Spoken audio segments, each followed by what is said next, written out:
Welcome to Your Vibrant Life podcast with me, Alison Stockton, the founder of Vibrant Balanced Health, health and wellness expert, and author of best-selling book, The Woman I Am Becoming. Thank you so much for joining on this podcast, where we will be sharing every week top tips, tricks, and inspiration of how you too can live your most vibrant life. Stepping into areas of personal development, self-love, self-appreciation, spirituality, and becoming the best version of yourself and living your most vibrant life. We're going to share with you steps and advice on health, spirituality, self-love, self-care, self-worth, and how to grow into the most incredible woman that you've always desired to be. This is a space for women to learn, to grow, and to live their healthiest, happiest life with women who are here ready to support you. We are so happy to welcome you here. And if you feel so called to, please do leave a comment at the end of the show to let us know that you've enjoyed it. Share it with a friend or two and inspire somebody today to live their best life and to learn to love the life that they live. We are so grateful for you being here, and we wish you the most incredible journey into living your most vibrant life.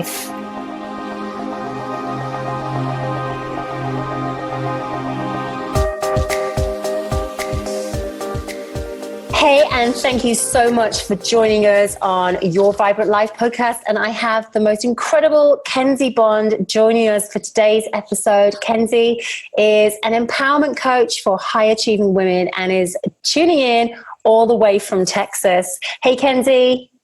Hey, Allison. How are you? I'm doing well this morning. Early morning, just had 3 cups of coffee, so I'm ready to go. You're wired. And it's 6 a.m. where you are right now. And I'm so honored that you've got the time to come on and speak to us right now and share a little bit about you, what you do, how you're empowering women, and your vision for your future and women's future that you work with. So I'm so honored that you're on this show right now with us. And thank you so much. And I just want to talk a little bit more about your empowerment coaching, and helping high achieving women achieve and believe and do what they really were put on this earth to do.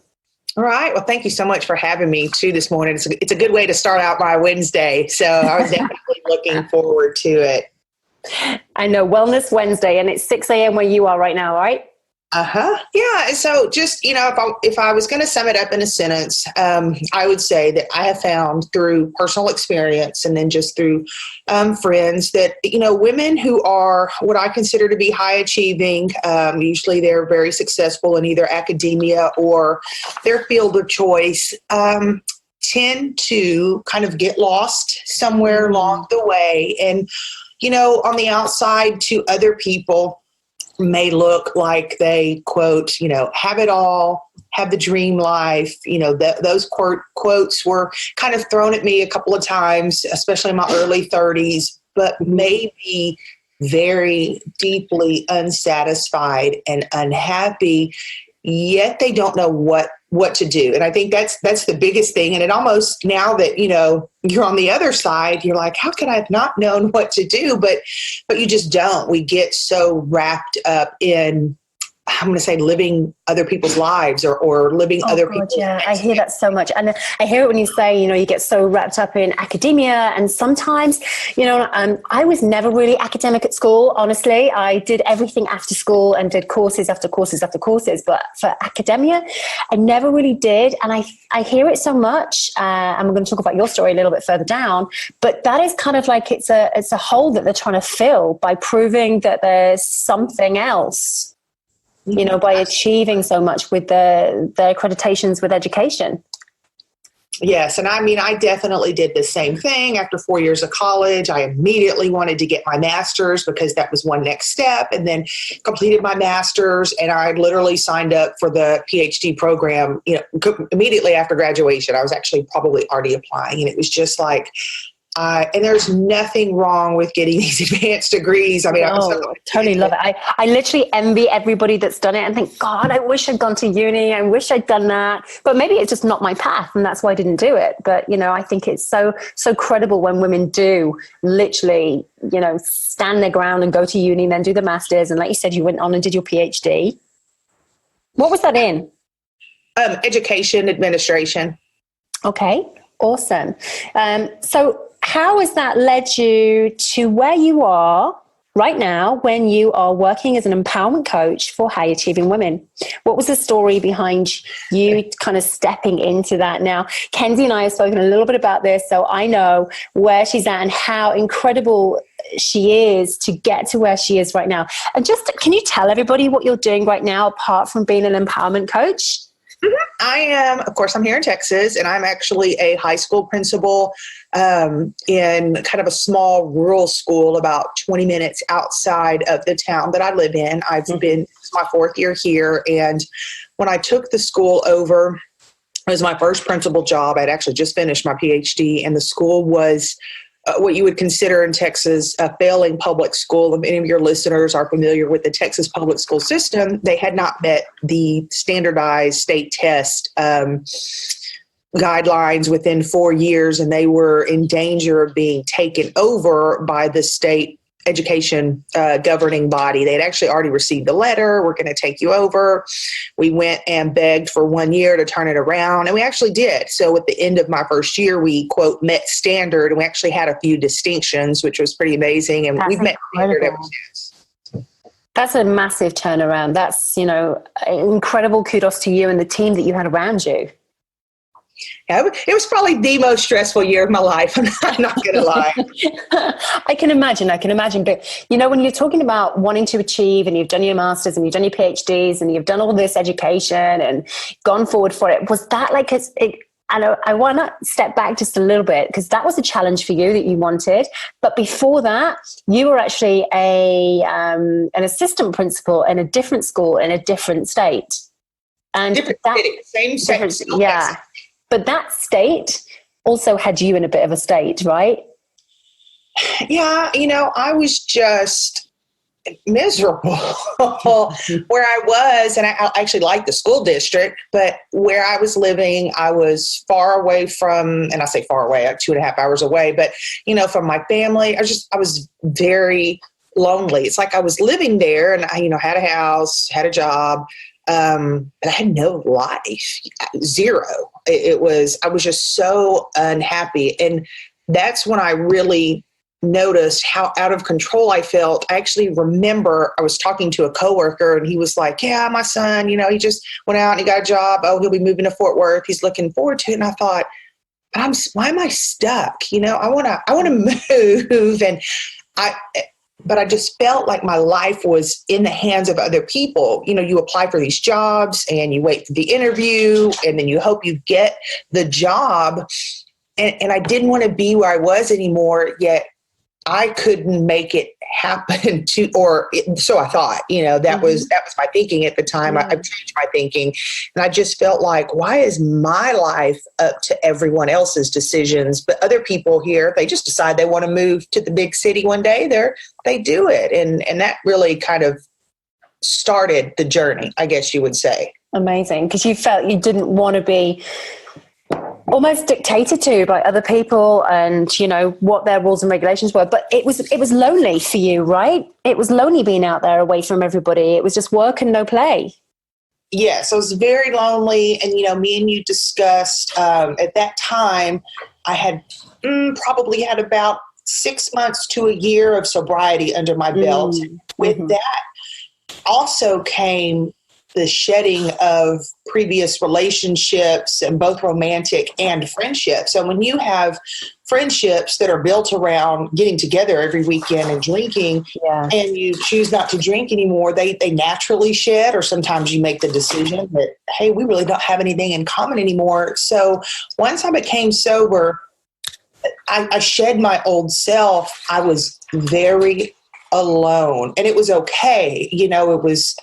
It was, I needed some alone time, but I did. I was just living there and working, and that was it. I had no me. And it is a really different lifestyle, isn't it? Like you say, the friends that you were hanging out with before when you were drunk, is so different to the friends that you can hang around with when you're not, because what is there to talk about? What is there that you have in common? What is it that, brought you together in the first place? Exactly. And once I wasn't drinking anymore, I realized nothing. I mean, we have absolutely nothing in common. We maybe don't even approach the world the same way. We don't look for the same things. And it was a very lonely time. Yeah, I can imagine. I can totally imagine. But it went a little bit deeper than that before that, right? Because you were doing all of the degrees and all of your study and you were working. But that kind of phase of you just living in a drunken state was a progression of time.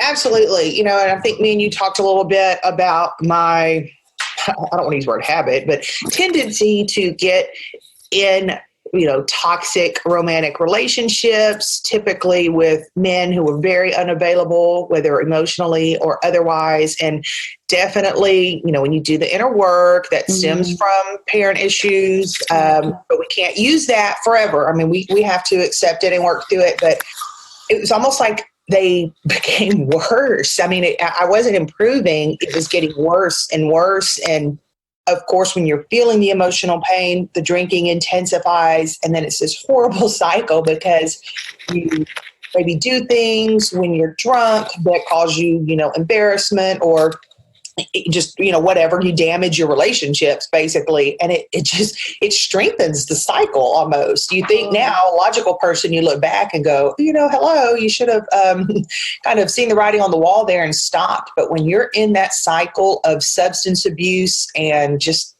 emotional abuse, I guess you would say, it's very difficult to get out. So looking back, there was definitely a very linear progression for a period of about 2 to 3 years. Wow. And it's incredible that you came through that because you said, logically you should have seen it, but that's the point, isn't it? When you're in that way of being and living and surviving, there is no logic. You don't see what's going on. You kind of function in your life, but are not realizing the consequences of what you're doing.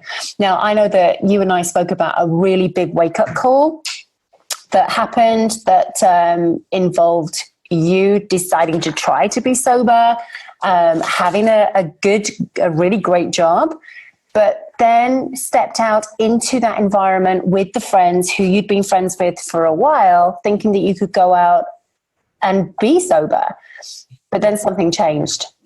Or moderate, be normal. So I had, when I really realized I was in this horrible rut and it was like, I am working on my PhD. I, have a great job. I own my own home. Why am I not happy? What is the deal here? I did decide to seek out a therapist. So definitely a wonderful decision there. And after a few months, I had kind of asked him, do you think I have a drinking problem? And he did tell me, he wished to explore that a little more. And so I was researching online this moderation movement. It's not Alcoholics Anonymous. It's started by a woman, and it just preaches you can moderate. You don't have to quit. So kind of got excited there.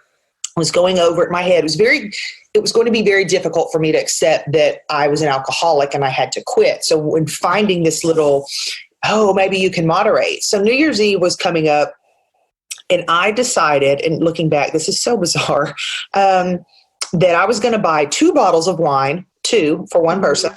And I had 2 parties that I was scheduled to go to. And if I could just, stretch those 2 bottles of wine out until midnight, then, I wasn't a drunk. I didn't have a problem and I could drink. I just needed to moderate. So went to the first little get together. It was just at someone's house and, opened my wine. And I was struggling within 30 minutes. And I was like, okay, you said you'd stay here 2 hours. And I was even calculating like, okay, a glass of wine really needs to stretch like 30 minutes. Where after 30 minutes, I was probably halfway through the bottle. But I think I finished that, went to the next party. Again, friend's house, just, informal gathering. And of course, by then I had a good buzz because I drank a bottle of wine and pretty much just drank that next bottle of wine immediately and just started in on everything else and just started knocking back the beers. I hate to say it. And, probably drank a 12 pack before midnight on top of the 2 bottles of wine. And see, this was very normal for me. And on my way home, and I can still remember this, like I can still visualize it, just driving. Of course I was driving because, I'm just whatever. That's what drunk people do. When they're not thinking clearly, almost hit a telephone pole. Like I can still see it and I can hear me, the brakes. Oh, you just gave me goosebumps. You really gave me goosebumps, And I can literally still see it. And it was almost like right then, it was like, uh-oh. This is just not okay. Went home, went to sleep, woke up the next morning, and I can still visualize it in my head. I can still see. Hang on a minute. Whoa. Right there. You smashed the car. Did you swerve? No, I didn't hit it. Like, but at that moment, did you carry on then driving home? But I didn't hit it. I did not wreck. Yeah. I just, how you smash the brakes on. Yeah. And the telephone pole was like right there. And I just thought, oh man. So drove home. Luckily they only lived a few streets over from me, which is terrible now. It's just absolutely terrible. But I remember waking up the next morning, walking through my living room, and I just kind of said to myself, well, that was unsuccessful. So guess I won't be drinking. And I knew it cognitively then. I had to accept it. And I spent the next 7 days, which you have to think, working for the school system. I had the holidays off. Okay. Yeah. Laying on my couch, alternating between reading, sleeping, and crying. And I downloaded all these books on my Kindle about sobriety, getting sober. And I would read a book, cry, fall asleep. Read a book, for 7 days. And I had to get it out of me. And I cognitively knew that my life would never be the same. I knew I could never drink again. There was no ifs, ands, or buts. And I think I mentioned to you, too, that my dad, he has about 34 years now sobriety. We missed that one out for everybody who's listening, but you'd already grown up with addictive behavior. So you'd already known that pattern, and it was alcohol for him too, right? Mm-hmm. Yes. Yeah. So then you saw him take that sobriety step. Yeah. And so it was to cognitively know, and there was a bit of a struggle. My biggest question was, who am I without alcohol? And that's just a sad question, but I didn't know. I have been drinking, and drinking has been a major part of my life since I was a teenager. That's what we did. I did not know who I was without alcohol. And it was a slow process to figure out who I was and to almost develop who I was without alcohol. Of course, I like myself much better now, but that's a very sad question to have to ask yourself. Yeah. And so what age did you start drinking? I had my very first drink when I was 11 at a party, and it was trash can punch. And I'll never forget it. Again, I can still see it. And it was what is that? Share with me, because I have no idea what trash can punch is. It's terrible. It's just like, they call it trash can punch because it's just like all this stuff. I don't even know. It's just disgusting, but it's like a punch, obviously, fruit punch, and you throw fruit bits and stuff. And you definitely, if you're really making the trash can punch, you put Everclear in it, which, is 100 proof. And I've never heard of that either. What is Everclear? And it's a grain alcohol, and it's flammable. You can put it in a shot glass and then light it on fire, and it's 100 proof. It's disgusting. And it felt like coming home. I was 11 years old, and my first drink of alcohol felt like coming home. And I will always, and there's so much research out there. Yeah. It is definitely embedded in your DNA. It totally did something different for me than maybe it would do for you. And you cannot control it. Wow. No, it's what you're saying. There's been lots of researches about addictive behavior, and if it's been alcohol from the past, and, how it really does come through into your DNA and how you live with it and how you get through it. And so you to go from 11 to what age were you still doing that? My last drink, I was 32. Okay. So it's a long time that you were living in that cycle of not knowing who you are. Yes. I Amazing. call myself drunk Kenzie, and I refer to myself like that sometimes. I'll be like, well, if you knew drunk Kenzie. Wow. And how different is Kenzie now? Oh my gosh. You were still successful though. This is the thing. When we spoke, I used the word, I think I used the word functioning alcoholic, and you didn't want that word as functioning alcoholic because I guess you felt that you didn't really feel that you were functioning. It was, and it goes back to when people who aren't closest to you, so just, coworkers, associates, they're like, you have the dream life. I mean, I was high performing. I finished my master's. I think I was single. I owned my own home. I, obtained my master's. As soon as I graduated there, I quickly enrolled in my PhD. I was set to be promoted to assistant principal in my district, which I was. And from the outside looked just dream life, you are doing it. And nobody knew except my closest friends, but they were doing it too, that I would get blackout drunk every weekend. But it's more than that. It caused me to be destructive to relationships, destructive to myself. Mm. It was terrible. So, most people would say, yeah, you were functioning, but not at the level that I had the ability to. There is no way I could have done what I did in my current position being a drunk, Yeah. There's no way. And it takes up so much of your mental and emotional space. You get drunk. For sure, because I guess you're having to recover, and before you've even fully recovered, you're back doing it again on that cycle, on that hamster wheel. Wow. Kenzie, did anybody at that time point out to you what you were doing? Or, say, Kenzie, I really think you've got so much potential, you've got this and that and the other, what you're doing to yourself was really harmful? Or was it did nobody dare say anything because the people you were hanging around with were doing exactly the same thing? My mother did.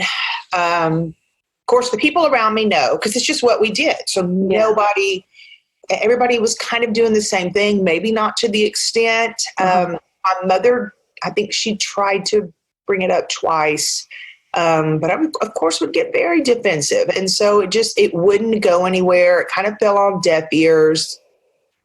And it was kind of in the back of my head. And then even my therapist, I remember him telling me that he wanted to bring it up early, but he knew I would get defensive and he was afraid I would never come back. So he just kind of left the space open for it. And I'm sure he's got different methods he uses would kind of lead us there. And it did. And that's just kind of how I am. I have to be led somewhere almost, or I have to feel like it's my idea. I don't want to be told what to think. So I think he was very skilled in noticing that about me right off the top. Mm. And how long did it take for that kind of advice to absorb? I started seeing him in September of 2012, and I believe we talked about it late November, maybe early December. And then, of course, it was New Year's Eve. So it's a process. It's a difficult thing to accept about yourself because your life is going to change. Life as it will never be the same. And I want to ask you as well, the drunk Kenzie as opposed to the Kenzie you are now, from 11 years old, and you say about you didn't know who you were. So you lived like 21 years as a person that you didn't really know who you were. So what I would love to know what that difference is, not just the drinking, not just the alcohol. Who is Kenzie now, with all of this that she has to offer to the world? And I do believe massively that we learn from our lessons. What happens to us and happens for us, rather, not to us. It happens for us. So what lessons have you learned that you can share about who you were and who you are now? Yeah, I have so many. So, for 21 years, my identity was, drunk Kenzie, and I was aggressive Kenzie, corporate ladder climber Kenzie, kind of doing her own thing, badass Kenzie, and a little bit of that you still carry with you. So, and you're not going to hurt me, Kenzie. What do you mean by badass? Was it, I'm just not going to take any shit from anybody, so nobody would approach you? Or was it kind of like they would just get your wrath if they dared approach you? Both. I mean, I would say both. And, you're not going to hurt me, Kenzie. So, of course, I would, self-destruct relationships. But then you just drink it off. And it was it's awful, but just aggressive, I just have this picture. It's terrible. So when you shed that, and I felt very raw, for the first 6 months. And I remember that feeling, just a raw feeling, a blank slate. Mm-hmm. And so you slowly start to kind of feel your way into interest and people. I would say my biggest change now is that, I'm not all about me anymore. And I do that journey of not so much the drinking itself, but the shedding the drinking and the shedding of that identity and growing into a new one I want to help other women with, and not so much about, substance abuse. It's not unique to that, but to just really taking back power. And this has been a journey that continues even to this day. So, kind of go back to the beginning when I mentioned to you how, I was sober, definitely in the right frame of mind, but I just felt like I wasn't controlling my life, and not controlling to the point. I understand we cannot control other people. And I've led a little bit of that. So I was definitely a controlling person, but, to say, here's what I want my life to look like. And I'm empowered enough to take the steps to get there. I've learned so much since being sober. If I want to move to a different town, I can, and not being afraid and not looking for that external validation from others. And I feel like I'm kind of going all over the place. I don't have a solid stream of consciousness here, but it's just this journey, and it doesn't happen overnight. So I've been 6 years sober this January 1st. Congratulations. Thank you. Yeah. And it wasn't immediate. All of these changes were not immediate. It wasn't like, I have 6 months sober. I'm, this, and this. It's this progression. And it's like you gradually take back more and more of your life, and then even develop into someone, who you maybe wouldn't even have been had you not gone through this journey. It's so life-changing. And it's almost like I started empty. And that's how I kind of felt after about 6 months sober. When the rawness left, it was just like I was this empty vessel ready to figure out who I was. Had you moved at that point? This is when you moved back to Texas? I moved back here. I moved back home summer of 2015. So you'd been sober how long by then? 3 years. Okay. So would you say your journey, what was the biggest thing that's helped you in that journey? Not only you having that wake-up call of, potentially driving into a tree or a lamppost or whatever, and thank the Lord that you're still here. Thank the Lord that nobody else was hurt or damaged in that process. And, that was a pretty extreme thing to happen to get you to that point to think, shit, I really need to clear up my game here. I have so much potential and so much more to do. And you were already an assistant principal helping kids direct their lives. And, that brings me on to another question did you feel that you were always more helpful to others because it hid your own emotions and feelings away? You didn't have to face them because you were helping so many others at that time? Absolutely. And then it also gave me some of that external validation that I was seeking. What was that? Just that, I am worthy. So if you're helping, then obviously people find value in you, And so I didn't have just the internal feelings of self-worth that we should all have, regardless of what we're doing. If you're unemployed and you sit at home all day on your couch, you should still have inherent feelings of self-worth because we're all worthy, equally worthy on this earth, whether you're Bill Gates or a homeless person. I mean, we are. But I didn't think that. I felt like our worthiness was based on the value that others placed on us. So by helping people, it fed it, constantly, I'd have that feeling of worth. Absolutely.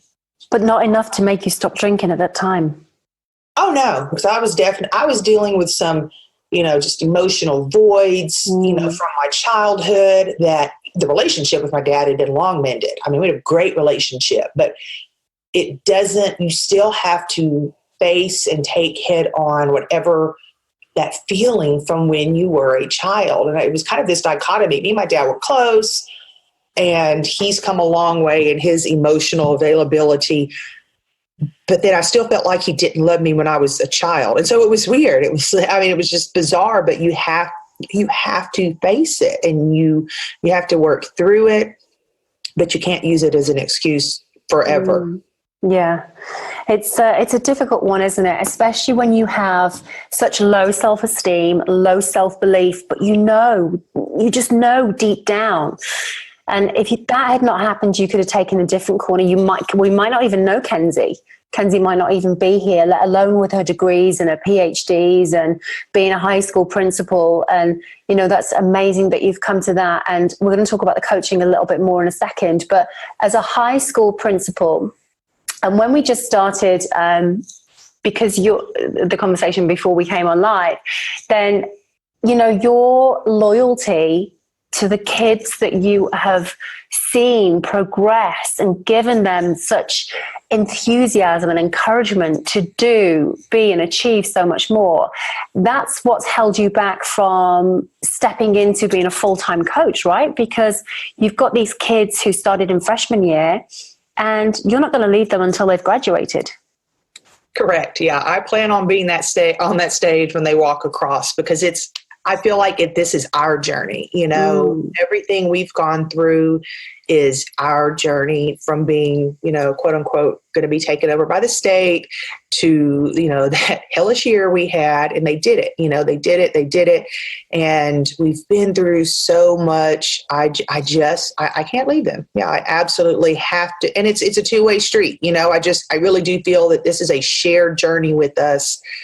And when they walk across that stage, our journey will be over, and they'll go on to, the next phase in their life. And I will too, no matter what that is.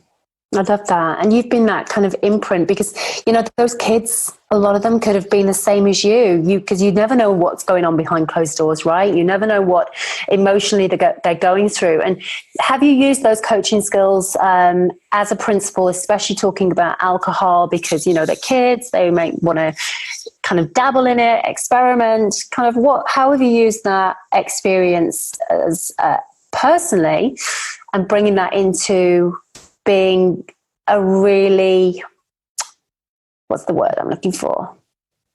Well, a significant figure in their lives. The majority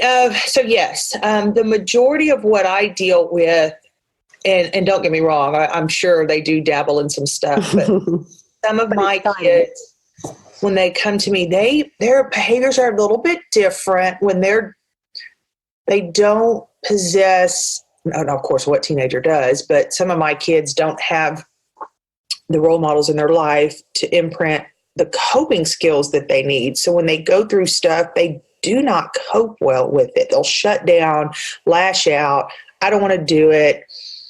That's kind of what I deal with them. They'll want to quit, whether it's, basketball team, football team, over something, that I see as pretty silly. Now, it would turn into substance abuse likely down the road. It's kind of the beginning of it. And so really trying to help them help themselves. I don't want to fix things for them anymore, which maybe a year or two ago I did. I always wanted to fix things for them, and I don't anymore. Y'all need skills. And so I'll try to help you with the skills to cope, or to see that, this person yelling at them is not the end of the world, or, their parents in jail and they haven't talked to them in 3 months, or, they don't even know what some of their parents are, working those things, because I don't want it to turn into either substance abuse or any sort of, maladaptive behavior, which it could take many faces. And, just I think from my DNA and personality, it was substance abuse for me, but it can definitely show up different ways. So absolutely. Okay, I love that. I love the fact that they can see you, and and obviously they don't know your history, because you're not about to put that on open display for them either, are you? To in your position that you've got right now. But that's why you're stepping out of being a high school principal, being very successful, turning the school around, doing extremely well, turning your whole life around. What do you love the most about Kenzie today? Continual growth. And I was stagnant, as in when I was drunk, Kenzie. That was me. I thought the way I thought about things. I had a very rigid view on relationships. And I mean relationships, friendships, romantic relationships, relationship with, father, mother, brother, whatever, just rigid. I was very set. And from the day I became sober, it's just continual growth. I'm a different person today than I was a year ago. The way I view relationships and people, and letting things unfold as they may is a big part of me now. Whereas in the past, I try to control everything, the outcome, other people's feelings. So the continual growth, and it encompasses so much, and it's so exciting to, look at yourself one day and say, oh, wow, 6 months ago, I would not have done this, or I would have panicked. I would have, freaked out, or ended that relationship, or whatever it may be. And to know that like a year from now, I'll be more different. Oh, that sounds terrible. I'll be even more different, in the way I view things. So it's very exciting to think about what's coming up. More developed. And I guess as a coach, empowering women to step into their truth and into their values. And what is the one piece of advice you would give to a woman now who is probably like you, who is maybe the CEO of a company, maybe a high achiever, and literally stuck and lost in who she is and what she really truly desires? What's your one piece of advice that you could give to her? Of course, it would be to get a coach. Seriously, take one action. One. Change your actions, change your story. And that's, we think we're going to turn into this, person, or we're going to get out of this crappy relationship, but we continue to do the same thing. And it sounds so basic, but I can still see myself when I picked up the phone and called the therapist that day. And I just knew I had to do something, and I didn't know what that something was, but I thought, heck, I have insurance. This is the thing. Let's do it. And it literally changed the course of my life. And absolutely, there were decisions between then and now that have also done that, but you have to take an action. And we think large scale. Oh my gosh, I want this, this, and this. And all we see is that end picture. It's very difficult to see the tens or hundreds of tiny decisions between where we are now and that dream life or ideal life. You have to take an action, even if it's joining a yoga class. I mean, something that you're not doing today. And I honestly 110% believe that finding a coach that their story resonates with you, you feel a connection, will do it, because I found the most growth and the fastest growth and the most sustaining growth when I've worked with coaches. And that's, but you know what, 2 years ago, I probably would have laughed. I would have said, life coach, so that's my piece of advice is, obviously, to find a coach. But if you're not ready to do that, just take any action. Amazing. Because that can be the hardest thing. That can be sometimes when people think they don't need a coach, they can do it all by themselves. And that's where they get stuck. That's where they get stuck in not growing, not developing, and not changing the story, because they don't know how to. They think they know how to, but it's really not changing. So, like you said, Fortunately for you, you had that medical insurance or health insurance, whatever you call it in the USA, and you were able to step into that coaching. But even as a high achiever, you know, you've got an income there ready to be able to make changes. It's whether you decide and whether you want that enough to make that change happen. So, you know, something is available to everybody, and I think it's about sharing where you're at and letting the right people hear it. Absolutely. And you will, you know, there are so many coaches out there, and you will find one that you just immediately feel a click with, whether it's looking at their website or watching a video. And that's when I found my first coach. She was a relationship coach. I looked at several websites and looked at their programs, and they looked good and interesting. And these were successful people. But when I saw hers, it was just immediate. I knew. I was like, yep, she is speaking directly to me. Wow. She was where I was, and she is now, you know, where I want to be. This is my person. And that was like just a little over a year ago. And it led me to so much other stuff. I've had several coaches since then for different areas of my life, but it sent me down a path that I never even thought was possible for myself. That's incredible. And you really are a different person to who you were 12 months ago, and you will become a different person to who you are right now. And that's the same pattern that you want for all of the people and all of the women that you're working with. So that's incredible. I'm going to ask you, what was the biggest challenge that you had to overcome other than the alcohol and the addiction? Letting go of, this is going to sound strange, letting go of control, but taking back control at the same time. So that's just going to sound really weird. I was such a controlling person. I wanted to control everybody in my life. I would even think, okay, if I do this, then this. I would end relationships abruptly if the person didn't do what I wanted them to do. It's just bizarre. Wow. Why do you think that was? Where did that start from? Maybe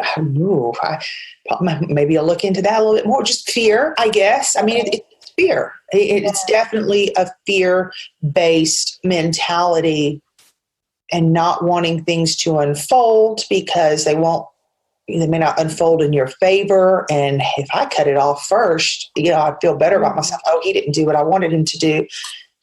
But at the same time, taking back control of my life. So that sounds very strange, but no, I totally get that. It's letting go of control, because honestly, I was the same. It was kind of, for me, I felt that I needed to control everything because nothing else in my life had been in control. Mm-hmm. I felt, you know, that I didn't fit in and all the rest of the stuff that goes behind my history. But it was kind of like I needed to control everything. And then I got OCD. So I needed to have, you know, control of everything in its place and a place for everything. And it consumes you if you let it. And letting go of control it's good and it's bad. But it's good when you're not trying to control other people, and realizing that when circumstances happen that you can't control is being a calmer, more connected person when those kind of things happen. Mm-hmm. Absolutely. And it led into somehow taking control of my life. And so just to clarify, when I say taking control of my life, I'm not trying to control the external circumstances. I cannot control who hires me. I cannot make someone see value in me, whether it's a romantic partner, potential employer, you know, random person on the street. But I've taken back control in that I see value in me, and I know I'm high value, I'm worth it, and I can live the life that I want regardless. And on your terms. I love that, because it's such a different place to where you were 6 years ago, 3 years ago, especially when you were going through, you know, in your 20s. That's an incredible step. And sometimes, you know, I think it does take us a while. Some people get it together really early on, but some people, they just have to go through that journey to really get clear as to what it is they're here for. Yeah, sometimes I see people and I'm like, how did y'all not have to go through all of this? How did y'all, you know, how did you just get there? But everybody's story is different. And, you know, I was thinking about it. I'm like, I wouldn't trade this for the world. I would not if I could go back and change and have a perfect childhood with, no issues and meet the man of my dreams at, in college and get married and have children, I wouldn't. I would not do that. I mean, my life has been a wild ride, and I wouldn't trade it for the world. And I'm so excited to see, where it's going to go as it unfolds the rest of my life. But I'm even more excited about connecting with other women for them to do the same thing, to take back control of their inner life. I love that. I love that. So good. So tell me, here's a question for you. Mm-hmm. What enables you right now to live your most vibrant life?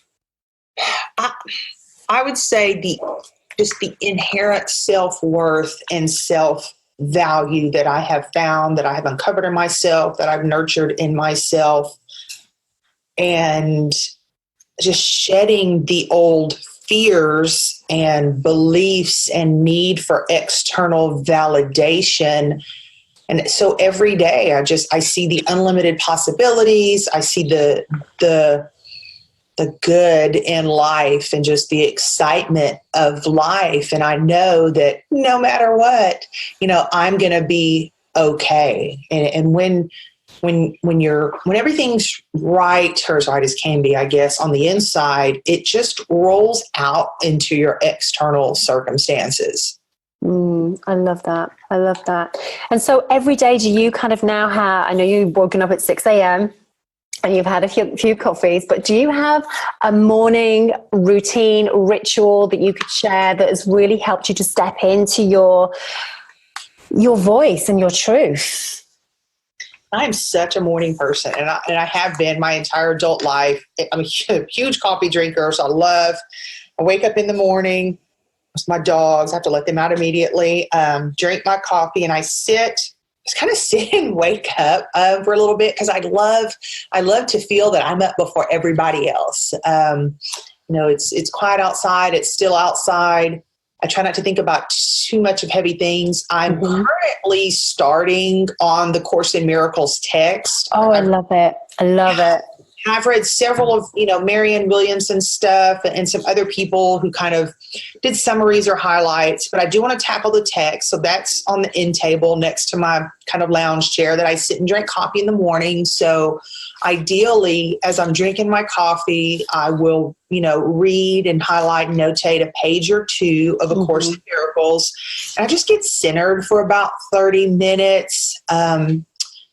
Usually by then, the dogs have eaten and take care of their business. I've finished 1 cup of coffee, maybe 2, and I'm fully awake. And then I feel like I'm kind of ready to, get online, check my email for my own personal business, check social media. And then, of course, I have to get ready to go to work. But just having that time, I could not do rushed. And people always wonder why I wake up so early. Yeah. Because people blowing into work and they're rushed and they're not fully dressed and they're frantic. I sit with myself and my coffee for 30 minutes every morning. So I'm never rushed. I know. I know that used to be me as a personal trainer. I needed to be in the gym at 6 o'clock, and I'd be like, "Oh my God, the alarm's just gone off at 5:30." And my whole life, most of my adult life as a PT was in a rushed scenario, and it literally, you're not calm when you get to where you need to be. You're on high vibration, because I was on high vibration anyway, but it was like, oh my God, I haven't even had time to do this. I might often forget to even take lunch with me and know that I was back to back, and there was no time for any headspace or clarity. And it makes a huge difference in your day and in your week and in your life. And I think when you take time in the morning, which is why, A Course in Miracles is amazing, because it helps you to set up how you're going to do your morning rituals, how you're going to focus for the rest of the day. And I think that should be something that we teach in school. Absolutely. And I did, I read the Miracle Morning, and I would give it to anyone. I'd recommend it. And so quite a few of the things I was already doing. And so I just kind of, tweaked it and made it my miracle morning. When I read it, I was like, well, doesn't everybody do this? And of course you should wake up super early and find space for yourself. But I do think that my morning routine, just being a morning person, getting up before everyone, has contributed a lot to my success over the years, especially when I was behaving in ways that were not conducive to success. I love that. Amazing. And so what is next for you when you finish the term at school and you have given your resignation as a high school principal? Then how is the next leap going to look for you as a full-time coach to empower these women? I just, so I do think about it, but I try not to think about it too much, as in trying to control the outcomes, because I will find myself doing that.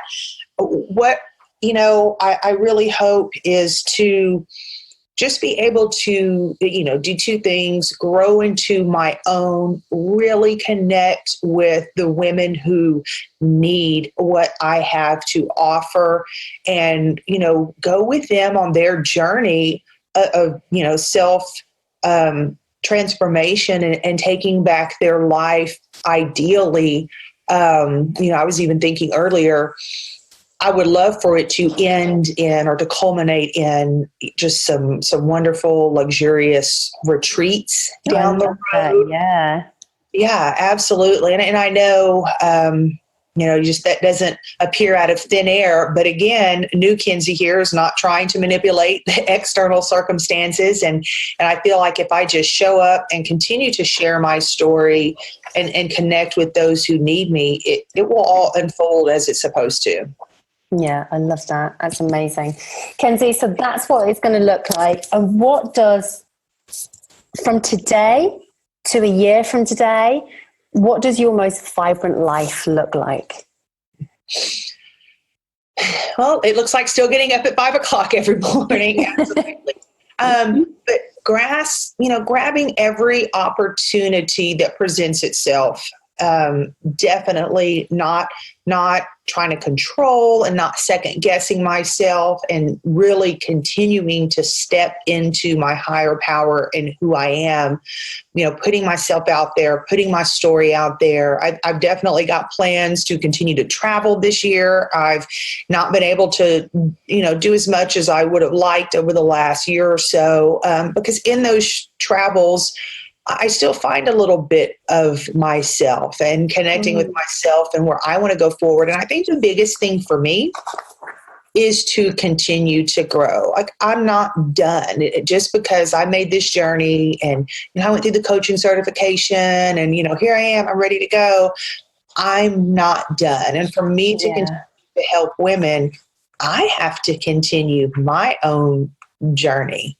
Totally. And I love that, because I think from this point on, it's never just enough. It's not that we're not enough, not that we are absolutely enough, but we know that there's so much more out there, because I know for you want to grow your spirituality. You do want to travel more. You want that self-confidence to be lifted more and more and more. And, I think one of the biggest points that we spoke about before was to never feel alone again either. Absolutely. Yeah. I don't ever want to feel the way I did, a few years ago, when I just felt so alone. And a part of that is me. I have to make connections with people and cultivate relationships and realize, and I'm an introvert, so I actually love to be, by myself recharging. But when I feel alone, me too. I need to recognize it and make a connection. Yeah, I think that's the difference, isn't it? People who don't really understand introversy. It's not about, sometimes you can get social anxiety. Sometimes it's not about that. It's sometimes that you just actually want to be at one with yourself, but knowing that you have a community and a tribe or a sisterhood or whatever you want to call it, knowing that there's women out there who are fully supporting you, have your back, and are ready to take you to the next level with you and be with you and be together rather than against you. Yeah, I think that maybe that's been the best part of my journey over the last couple of years. It really is. I definitely have realized my need for connection. It looks different for everybody, it does. But to continue strengthening that. I love that. Oh, Kenzie, it's been an absolute pleasure having you on here. I could talk to you for ages because you have so much to share. We've only covered like a snippet of everything else that's gone on in your life to get you to where you are right now.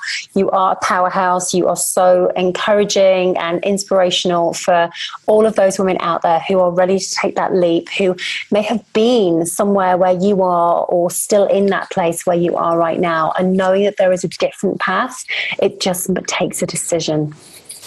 So I honestly am so grateful. I know that you have to go and sort out those teenagers at school and make sure they're on their right path and living their best life from here on in. So Kenzie, thank you so much. And I would love to know, as everybody else would, how can we get hold of you? How can people who are thinking, okay, she's the woman for me, I really need to talk to her, it really resonates, I want to connect, how can women get hold of you? Yeah, I am everywhere. Kenzie.A.Bond, so Kenzie, then Bond, B-O-N-D, like James Bond. My website is 𝗦𝗧𝗢𝗣.com. You can find me on Instagram at Kenzie.A.Bond, Facebook, Twitter. You can find me everywhere at Kenzie.A.Bond. And I would love you to follow me on Instagram, send me an email. I would love to talk to you. Amazing. I've loved talking to you, and I'm sure everybody's loved listening to it too.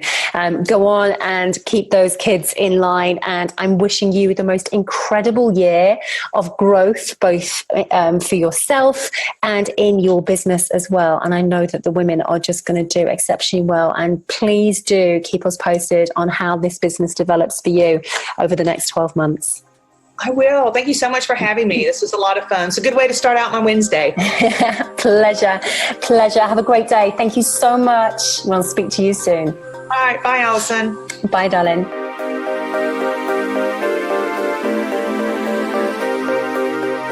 So I want to say a huge thank you so much for tuning in to this podcast. I really am so grateful for all of you. We are so grateful for all of you that are tuning in, and that if you feel that you have got value from this podcast, if you feel that there's so much more that you want to hear, then please do go over to iTunes, leave a review, and share this episode with some of your best friends or people you know would also really, really get value from it. We only grow through you, and we're only here because of you. We want you to know that each and every woman out there, we are supporting you, we have your back, and we really want to bring you as much value as possible. So from all of us here at Vibrant Balanced Health, we want to say thank you so much for listening to us today. Your honesty is so important, and we really, really just want to help more and more women live their more vibrant life and create impact. And that only happens with your support and with your connection to share this message with thousands of women. So thank you so much for stopping in. And if you feel called to, please do pop on over, leave a review, say hi, leave your comments, let us know what you'd like to hear more of, and we will be sure to bring you even more value over and over again.